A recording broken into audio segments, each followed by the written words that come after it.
ഇനി നമ്മൾ 19ാമത്തെ ചോദ്യത്തിലേക്കാണ് പോകുന്നത്. സോ 19ാമത്തെ ചോദ്യം നോക്കിയേ, ഇത് ആക്ച്വലി സ്ട്രെയിറ്റ് ലൈൻ എന്ന് പറഞ്ഞ ചാപ്റ്ററിലെ കോൺസെപ്റ്റിൽ നമുക്ക് എന്ത് ചെയ്യാം, നമുക്ക് പറയാൻ പറ്റും. സോ അപ്പോൾ ഇവിടെ നമ്മളോട് പറഞ്ഞിരിക്കുന്നത് 3 ലൈൻസ് തന്നിട്ടുണ്ട്, അത് കൺകറന്റ് ആണെന്ന് പറയുന്നുണ്ട്. Then the image of the point in the line is this ആണെങ്കിൽ ഇത് കണ്ടുപിടിക്കുക. വളരെ എളുപ്പത്തിൽ ചെയ്യാം നമുക്ക്. അപ്പൊ ശ്രദ്ധിച്ചേ മക്കളെ, നമുക്ക് ആദ്യം ഇമേജ് ഓഫ് ദി പോയിന്റ് എന്ന് പറയുന്നില്ലേ, സോ നമുക്ക് ആ കോൺസെപ്റ്റ് വെച്ച് നമുക്കൊരു കാര്യം വരയ്ക്കാം ഇവിടെ. സോ അപ്പം നമ്മുടെ പോയിന്റ് എന്ന് പറഞ്ഞാൽ ഇതാണ് പി അല്ലെ, 1 2 എന്ന് പറഞ്ഞ പോയിന്റ്. ഓക്കെ, പോയിന്റ് പി ഇതാണ് 1, 2.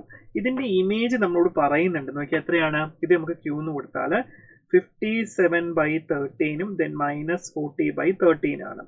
ദെൻ ഇത് എം എന്നൊരു പോയിന്റ് കൊടുക്കുക. ഓൺ ദ ലൈൻ, ഏതാണ് ലൈന്, 2x - 3y + λ = 0 എന്ന് പറഞ്ഞതാണ് നമ്മുടെ ലൈൻ. റെഡിയാണോ മക്കളെ? ക്ലിയർ. സോ അങ്ങനെയാണെങ്കിൽ നിങ്ങൾക്ക് ഒരു കാര്യം മനസ്സിലായി, ഇതിപ്പോ ഇമേജ് പറയുമ്പോൾ ഇതും ഈക്വൽ ഡിസ്റ്റൻസ് ആണ് അല്ലെ. പി എമ്മും ക്യു എമ്മും എന്താണ്, ഈക്വൽ ആണ് അല്ലെ, ഈക്വൽ ആണ്. So P M equal to Q M.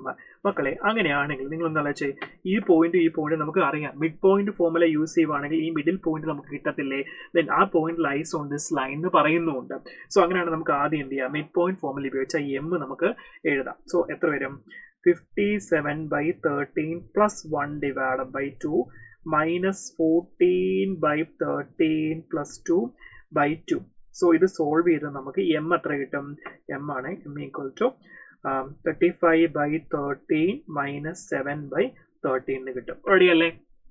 So okay, so അപ്പൊ നമുക്ക് എം കിട്ടിയേ.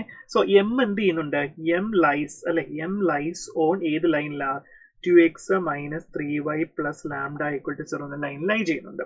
സോ ഇവിടെ നിന്ന് നമുക്ക് എന്ത് ചെയ്യുന്നുണ്ട്, 2 × x പകരം നമ്മൾ ആ വാല്യൂസ് സബ്സ്റ്റിറ്റ്യൂട്ട് ചെയ്തു. 3 × -7/13 + λ = 0.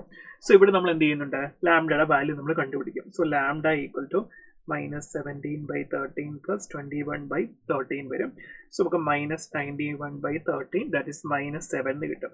സോ ലാംഡയുടെ വാല്യൂ കിട്ടി. സോ ഇനി നമുക്ക് എന്താ വേണ്ടത് ആക്ച്വലി മക്കളെ, ഇതാണ് വേണ്ടത്. സോ ഈ ആൽഫയൊക്കെ എവിടെയുള്ളത്, ഇതിനകത്താണ് ആൽഫ ഉള്ളത്. നമുക്കില്ല, ഇവിടെ ലാംഡയുണ്ട്. നമുക്ക് സിസ്റ്റം ഓഫ് ഇക്വേഷൻ ഉപയോഗിച്ച് നമുക്ക് എന്ത് ചെയ്യാം, ഇതിന്റെ സൊല്യൂഷൻ നമുക്ക് കണ്ടുപിടിക്കാമല്ലോ, അതിന് കുഴപ്പമില്ലല്ലോ, കണ്ടുപിടിക്കാം. അതിനാണ് നമ്മൾ ഡിറ്റർമിനൻസ് പഠിച്ചിരിക്കുന്നത്. Okay, so solution of system of linear equation ഉപയോഗിച്ച് നമ്മൾ എന്ത് ചെയ്യുന്നുണ്ട്, ആ കൺകറന്റ് ലൈൻസിനെ നമ്മൾ എന്ത് ചെയ്യുന്നുണ്ട്, ഡിറ്റർമിനന്റ് ആയിട്ട് എഴുതുന്നു. സോ 3a - 4 - α, 8 - 11 - 33, ദെൻ 2 3 λ = 0 എന്ന് കൊടുക്കുന്നു.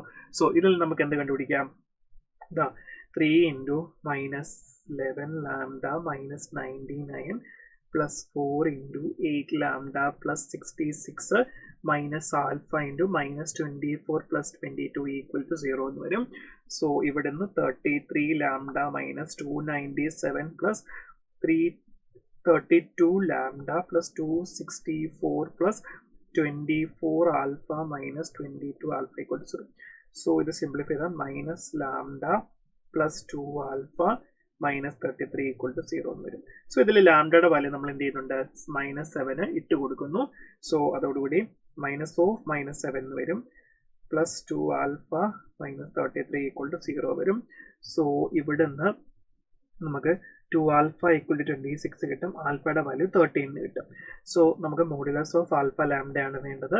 സോ 13 × -7 വരും. സോ നമുക്ക് -91 വരും. So 91 is the right answer. Okay, so 91 ആണ് നമ്മളുടെ റൈറ്റ് ആൻസർ. ഓപ്ഷൻ ബി അല്ലെ, option 2 is the right answer. Okay.